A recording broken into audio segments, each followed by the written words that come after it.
అందరికీ నమస్కారం. ఈరోజు ఉత్తరాంధ్ర జిల్లాల పర్యటనలో భాగంగా మొదటగా శ్రీకాకుళం రావడం జరిగింది. ముందుగా ఒక ఆర్టీసీ డిపో కూడా శ్రీకాకుళం ఆర్టీసీ డిపో సందర్శించడం, అక్కడ ఆర్టీసీ ఉద్యోగులతో మాట్లాడడం జరిగింది. ఇప్పుడే డిపిఓలో డిస్ట్రిక్ట్ పోలీస్ ఆఫీస్లో జిల్లా అధికారులతో నేరాల గురించి శాంతి భద్రత గురించి చర్చించడం జరిగింది. నేరాలు ఓవరాల్గా క్రైమ్ 17% తగ్గుదల కనిపించింది ఈ సంవత్సరం 1 ఇయర్గా. అదేవిధంగా మీరు చూస్తూనే ఉన్నారు, శాంతి భద్రతల విషయంలో పూర్తిగా అదుపులో ఉన్నాయి. ఈ మధ్యనే బీహార్ నుంచి వచ్చినటువంటి వెపన్స్తో వచ్చిన గ్యాంగ్ని అరెస్ట్ చేయడం కూడా జరిగింది. వారు ఇక్కడ వేరే వాళ్ళని అటాక్ చేయడం కోసం సుపారీ తీసుకొచ్చిన గ్యాంగ్, వాళ్ళని కూడా అటాక్ చేసి వాళ్ళు కూడా అటాక్ చేయాలనే ఉద్దేశంతో వచ్చిన వాళ్ళందరినీ అరెస్ట్ చేసి ఇంకొకరిని అరెస్ట్ చేయాల్సి ఉంది. వాళ్ళ దగ్గర రిమాండ్ చేయడం జరిగింది. ఈ జిల్లా వచ్చేటప్పటికి ప్రాధాన్యత అంశాల్లో మనకి ఫస్ట్ ప్రయారిటీ గంజాయి కంట్రోల్ చేయడం అనేది మెయిన్ ప్రయారిటీ. దీనికి సంబంధించి మీకు తెలుసు, ఆంధ్రప్రదేశ్ రాష్ట్రాన్ని గంజాయి రహిత రాష్ట్రంగా చేయాలనే ఉద్దేశంతో ఎక్కడ చుట్టుపక్కల రాష్ట్రాల్లో పెద్ద ఎత్తున గంజాయి దొరికితే ఎక్కడ దొరికినా కూడా మూలాలు ఉత్తరాంధ్ర ఏజెన్సీ ఏరియా అనేటువంటి పరిస్థితి ఉందని చెప్పి దాన్ని అపపగా పోవాలని, రాష్ట్రాన్ని గంజాయి రహిత రాష్ట్రంగా తయారు చేయాలనే ఉద్దేశంతో ముఖ్యమంత్రి గారు దానిపైన ఒక క్యాబినెట్ సబ్ కమిటీ ఏర్పాటు చేసి 5 క్యాబినెట్ మంత్రులతో వారు ఇచ్చిన సూచనల మేరకు అనేక కార్యక్రమాలు చేస్తూ ముఖ్యంగా ఈగిల్ అనేటువంటి ఒక సంస్థని, elite anti narcotic group for law enforcement అనేటువంటి ఒక సంస్థను ఏర్పాటు చేసుకోవడం జరిగింది. దానికి ఒక ఐజీ స్థాయి అధికారిని ఇచ్చి ఎస్పీలని, అడిషనల్ ఎస్పీలని, డిఎస్పీలని, ఇన్స్పెక్టర్లందరినీ ఇవ్వడం జరిగింది. ఆల్రెడీ కొంతమంది పోస్ట్ చేయడం జరిగింది. వాళ్ళు ఆల్రెడీ పని స్టార్ట్ చేశారు. జిల్లాలతో అనుసంధానం అవుతూ వాళ్ళతో మాట్లాడుతూ ఎలా కంట్రోల్ చేయాలని ప్రయత్నం స్టార్ట్ చేశారు. ఈ మధ్యనే పెద్ద ఎత్తున గంజాయి సాగుని డిస్ట్రాయ్ చేయడం మీరు చూశారు ఏఎస్ఆర్ డిస్ట్రిక్ట్లో. ఇవాళ మధ్యాహ్నం పరవాడ ఏరియాలో అనకాపల్లి జిల్లాలో 39,000 కిలోల సీజ్డ్ గాంజాని డిస్ట్రాయ్ చేయబోతున్నాం. కార్యక్రమం అక్కడికి వెళ్తాను, అది కూడా వాళ్ళు చేస్తారు, నేను పర్యవేక్షించడం జరుగుతుంది. సంకల్పం అనేటువంటి కార్యక్రమం ద్వారా యువతని, ముఖ్యంగా విద్యార్థులని, కాలేజీ స్కూల్ విద్యార్థులందరినీ కూడా వారికి అవేర్నెస్ కల్పించి అటు దృష్టి మళ్ళకుండా చేయాలనేటువంటి ఆలోచన ఉంది. అదేవిధంగా సోర్స్ దగ్గర దాన్ని సోర్స్లోనే అంటే సాగుని టోటల్గా కంట్రోల్ చేయడం, రవాణాను కంట్రోల్ చేయడం, ఎక్కడైనా కన్సంప్షన్లో దాన్ని కూడా కేసులు పెట్టడం, ఆ ద్వారా చేయడం ద్వారా టోటల్ కంట్రోల్ చేయాలని చెప్పి ఆలోచనలో ఉన్నాం. చెక్ పోస్ట్ కూడా పెంచాము. సో ఈ విధంగా చర్యలు తీసుకోవడం వల్ల గంజాయిని పూర్తిగా కంట్రోల్ చేయాలనే ఆలోచనలో ఉన్నాం.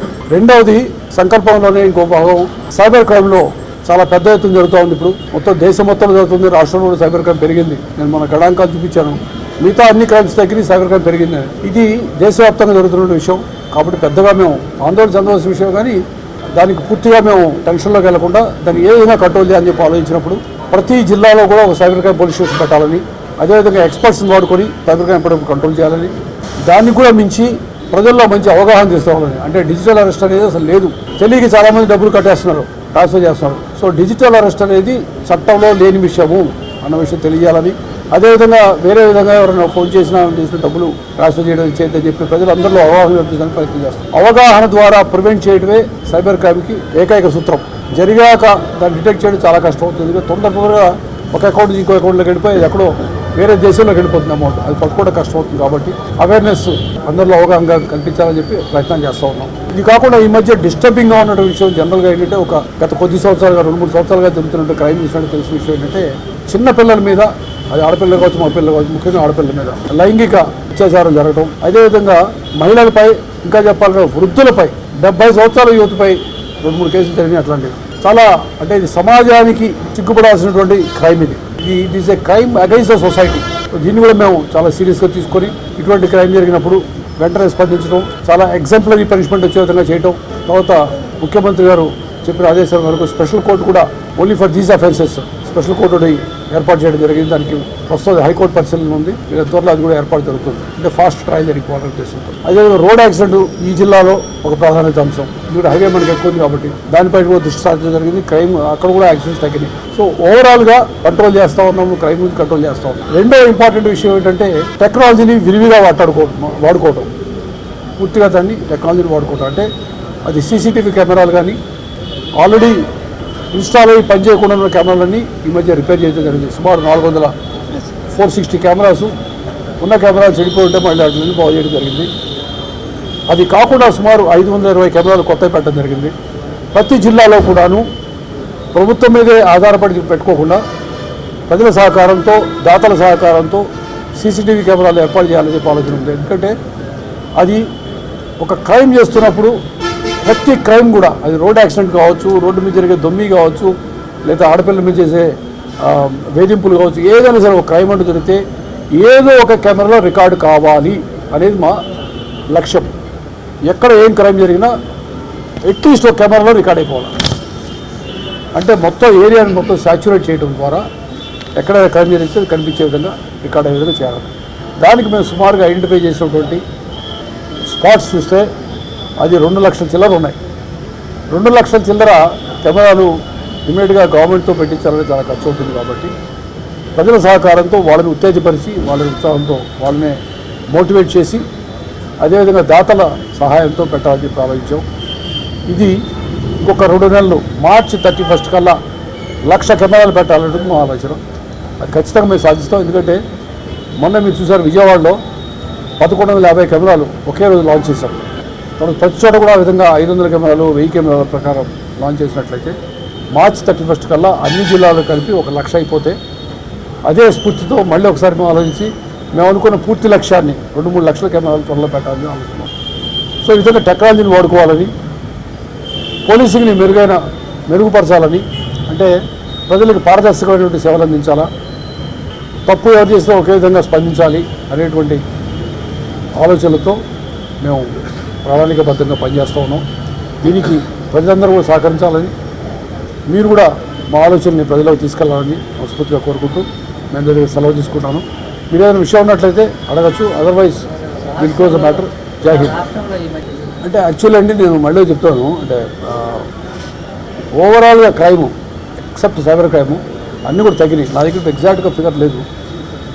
ఒక్క సైబర్ క్రైమ్ తగ్గి దాన్ని కూడా తగ్గినాయి. మీరు అన్నట్టు తగ్గినాయి సరిపోద్దా? ఇంకా తగ్గించాలి కదా, లేదా హత్యలు జరగకూడదు కదా, ముఖ్యమంత్రి గారు 0 క్రైమ్ చేయమంటున్నారు కదా, తగ్గితే సరిపోదు కదా మీరు అనొచ్చు. ఆ దిశగా ఖచ్చితంగా ప్రయత్నిస్తాం. నేను ముఖ్యమంత్రి గారు ఎప్పుడు చెప్పేదంటే 0 క్రైమ్ అంటే క్రైమే ఉండకూడదని, అది లక్ష్యం.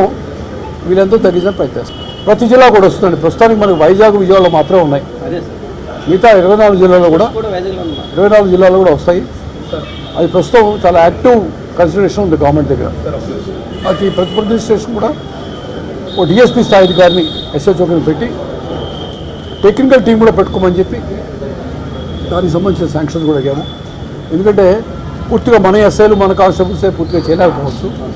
వాళ్ళు ఎంత రొటేషన్ చేసి ఎంత ట్రైనింగ్ ఇచ్చినా కూడా, ట్రైనింగ్ ఇస్తామని చేస్తాం, బట్ కొత్త ఎక్స్పర్ట్స్ మొత్తం పెట్టుకోవాలి. ఫర్ ఎగ్జాంపుల్ మనం సోషల్ మీడియా అఫెన్స్ జరిగినప్పుడు వాళ్ళు ఎవరో కూడా మాకు తెలియచేది కాదు. ఎందుకంటే మాస్క్ ఐడెంటిటీ కనిపించేది కాదు, పేరు కనిపించేది కాదు, ఈమెయిల్ కనపడదు. సో అటువంటిప్పుడు టెక్నికల్ ఎక్స్పర్ట్స్ని వాడుకోవడం ద్వారానే మేము వాటిని బ్రేక్ చేయగలిగాం. కాబట్టి ఆ విధంగా చేయాలని ప్రయత్నిస్తాం. ఛత్తీస్గఢ్లో వరుస ఎన్కౌంటర్లు చూస్తున్నాం గత 2-3 నెలలుగా. ఇప్పుడు ఏమైనా మనకి ఏఓబి వాళ్ళకి ఒక ముందు నుంచి కూడా ఒక షెల్టర్గా వస్తుంది కదా సార్, ఏమైనా ఇటువైపు ఏమైనా ఆలోచన ఉందా సార్? షిఫ్ట్ అయ్యే నేను పూర్తి వివరాలు వెల్లడించడానికి పూర్తిగా సుముఖంగా లేను, కానీ ఒకటి విషయం మాత్రం చెప్తాను. 3 సంవత్సరాల తర్వాత ఈ మధ్య ఒకసారి కొద్దిమంది ఇటు రావడం జరిగింది. మనం ఆపరేషన్స్ పెంచడం వలన అందులో సుమారు 30 మందిలో 13 మంది పార్టీ విధులు వెళ్ళిపోయారు. మిగతా వాళ్ళ కోసం గాలింపు చర్యలు చేపడతాం. ఆపరేషన్స్ పెంచాము, ఖచ్చితంగా కంట్రోల్లో తీసుకొస్తాం. అది పక్క రాష్ట్రాల్లో ఆపరేషన్స్ చేస్తే ఆంధ్రప్రదేశ్ షెల్టర్గా వాడుకునేంత అసమర్థంగా మా పోలీసు ఉండదు అన్న విషయం ఖచ్చితంగా మేము తెలియజేస్తాం. So our police is always prepared, our teams are ready for anything. కాబట్టి కంగారు పడాల్సిన అవసరం లేదు. మేము ఖచ్చితంగా దాన్ని బయట రాష్ట్రాల్లో చేయటం వల్ల ఇటు వచ్చేటువంటి ఇన్ఫ్లక్స్ని కంట్రోల్ చేస్తాం. సార్, జిల్లా పరంగా చూసుకుంటే క్రైమ్ డిటెక్షన్ ఇటీవల కాలంలో పెరిగిందన్నారు, అదే క్రైమ్ శాతం తగ్గిందంటున్నారు. ఆ విధంగా చూసుకుంటే చోరీల్లో ఎక్కువగా ఇటీవల కాలంలో మహిళలపై దాడులు చేస్తున్నారు, వీలుంటే హత్యలు చేస్తున్నారు. ఇక్కడైతే మా జిల్లాలో ఇప్పుడు 4 హత్యలు అలాగే జరిగాయి సార్. భద్రపుత్తూరు, తర్వాత రీసెంట్గా ఇప్పుడు ఇక్కడ టౌన్లో న్యూ కాలనీలో, మరి 2 చోట్ల కూడా మహిళల్ని తలల బద్దలు కొట్టు కూడా ఇచ్చాపురంలో దగ్గర కవిటి. ఈ 3 సంఘటనల్లో కూడా తలల బద్దలు కొట్టి మరీ చోరీలు చేస్తున్నారు. అయినా ఇంకా చోరీలు అనేవి ఆగట్లేదు సార్. అలాగే గంజాయి సాగు కూడా మ్యాక్సిమం నిలువరించామని అంటున్నారు, కానీ ఇంకా అయితే అక్రమ రవాణా అనేది ఆగట్లేదు సార్. నేను మీరు అడిగారు కాబట్టి కాగితం చూసి మరి చెప్తాను. ఓవరాల్గా 2024లో 23లో 11,017 కేసులు నమోదైతే 2024లో 9,435 కేసులు, అంటే 17% తగ్గింది క్రైమ్ రేటు. అందులో మర్డర్స్ 36% తగ్గింది, వైట్ కాలర్ అఫెన్సెస్ 23% తగ్గింది, kidnap cases 17%, crime against women మహిళల పట్ల నేరాలు 10% తగ్గింది, SC/ST కేసెస్ విషయంలో 3% తగ్గింది. ఇది ఓవరాల్ ఉన్న ఫిగర్. దీన్ని మార్చేది కాదు, ఇది మేము చెప్పే విధంగా చెప్పింది కాదు. ఆయన అడుగుతున్న కేసెస్ అన్నీ కూడా డిటెక్ట్ అయిపోయినాయి sir. Property murder for gain కూడా డిటెక్ట్ అయింది సార్. కవిటిలో చెప్తున్న అఫెన్స్ కూడా ఇమీడియట్గా డిటెక్ట్ చేసి మొత్తం టోటల్ 5 చైన్ స్నాచింగ్స్ చేశారు. సో మీరు చెప్తే అఫెన్స్ అన్ని డిటెక్ట్ అయ్యి చెప్తున్నారు, నాకు ఎక్కడ ఒక్కటి తెలీదు. అదేవిధంగా మీరు చూసారా మధ్య టెంపుల్ థెఫ్ట్ కేసులు అనేక సంవత్సరాలుగా అపరిశుభ్రంగా ఉన్నటువంటి కేసులన్నీ కూడా డిటెక్ట్ అయ్యాయి. 2-2.5 సంవత్సరాలుగా ఆ కేసు అట్లా ఉండిపోయింది, వాటిని డిటెక్ట్ అయ్యింది. సో మనం ఏంటంటే నేను చెప్పేది ఏంటంటే మా పోలీసుని ఒక విధంగా సమాయత్తం చేసాం. అంటే కొంచెం నేనేదో విపరీతమైన మార్పు తీసుకొచ్చాను 7 నెలల్లో అని చెప్పను, కానీ కొంచెం స్తబ్దంగా ఉన్నటువంటి పోలీస్ ఫోర్స్ని మోటివేట్ చేసి ఎమ్మడబడి యాక్టివ్గా తయారు చేయగలగటం. అంటే ఏ విధంగా అంటే ఒక అఫెన్స్ జరిగితే పొద్దున లేదా రాత్రి కూడా అఫెన్స్ జరిగితే ఫింగర్ ప్రింట్ టీమ్ వెళ్ళిపోయి 2-3 గంటల్లో ఎవరిది ఫింగర్ ప్రింట్స్ అని చెప్పడం, ఆ తర్వాత ఒక 24 గంటల్లో మనిషిని పట్టుకోవడం, ముద్దాయిని పట్టుకోవడం జరిగింది. సో ఆ విధమైనటువంటి స్పీడ్ మేము సాధించగలిగాం ఒక ప్రాపర్టీ అఫెన్స్ విషయంలో అయితే. అదేవిధంగా ఒక ఇంత మీరు అన్నట్టు హత్యలు కానీ ఏదైనా బాడీ అఫెన్స్ కానీ ఇంకోటి జరిగినప్పుడు CCTV కెమెరాల సహాయంతో, తర్వాత అదేవిధంగా అదర్ టెక్నాలజీ అన్నీ చెప్పండి వివరాలు, టెక్నాలజీ సహాయంతో ఇమ్మీడియట్గా ముద్దాయిలు పట్టుకోవడానికి అవకాశం దొరికింది. సో ఏది అయినప్పటికీ మామూలు నేను చెప్పేది అంటే పోలీస్ ఫోర్స్ సమాయత్తం చేయగలిగాం కింది స్థాయిలో అందరూ కూడా విల్లింగ్గా పనిచేసే విధంగా చేశాం. ఆ విధంగా అద్భుతమైన ఫలితాలు సాధించారు. వారికి ఒకసారి అందరినీ అభినందించడానికి, అదేవిధంగా వాళ్ళందరికీ ఒకసారి ప్రత్యేకంగా థ్యాంక్స్ చెప్పి వెళ్దామని. శ్రీకాకుళం జిల్లాలో ఈ ప్యాకెట్ డెమను శాండ్ అక్రమ రవాణా ఎక్కువ జరుగుతుంది. పైడి భీమవరంలో అక్కడ చెక్ పోస్ట్ అని పెట్టారు, కానీ అంత రిజల్ట్ లేదు. అక్కడ ఏం నమోదు అవుతున్నాయో తెలియట్లేదు. ప్యాకెట్ డెమను కూడా ఈ మధ్య ఎస్పీ గారు టాస్క్ ఫోర్స్ పెట్టి అసలు అడవిడి ఏదో పట్టుకుంటున్నారు, కానీ యాక్చువల్గా జిల్లా వ్యాప్తంగా ఉన్నాయి సార్, జిల్లా కేంద్రంలో కూడా ఉన్నాయి సార్. మేము ఖచ్చితంగా దృష్టి సార్ ఇంకొకటి రాష్ట్ర విభజన శాఖ పోలీసు శాఖలో పదోన్నతులకు ఆటంకం కల్పిస్తుంది. రీసెంట్గా ఎస్పీ సిఐని DSP ప్రమోషన్ ఈ హయాంలో వారికి చిరకాల కళ్ళ నెరవేరే అవకాశం ఖచ్చితంగా ఉందండి. ఎందుకంటే ఈ విభజన వల్ల జరిగిన వాటిలో కొన్ని ఎక్స్ట్రా శాంక్షన్స్ రావడంలో వాళ్ళకి కొంచెం ఎక్స్ట్రా ముందుగా ప్రమోషన్ వచ్చి ఉండొచ్చు. కానీ ఒకటి నిజం, అనేక స్థాయిల్లో మన వాళ్ళు కూడా వెంటనే ప్రమోషన్ వచ్చినాయి. కాకపోతే అక్కడ కొన్ని ఎక్స్ట్రా పోస్టులు శాంక్షన్ చేసుకునే వాళ్ళు, దానివల్ల మనం కొంచెం వెనకపడటం జరిగింది. అన్నీ కూడాను ఇప్పుడు ఇంకొక 2-3 రోజుల్లోపు ఇన్స్పెక్టర్ టు DSP ప్రమోషన్ అవ్వడం జరుగుతుంది. వాళ్ళకు కూడా ఇస్తాము. ఇచ్చిన తర్వాత ఇంకా వాళ్ళ పోస్టింగ్స్ అది వీళ్ళైతే 2-3 రోజులు చేసేసి క్లోజ్ చేయడం జరుగుతుంది. ఓకే.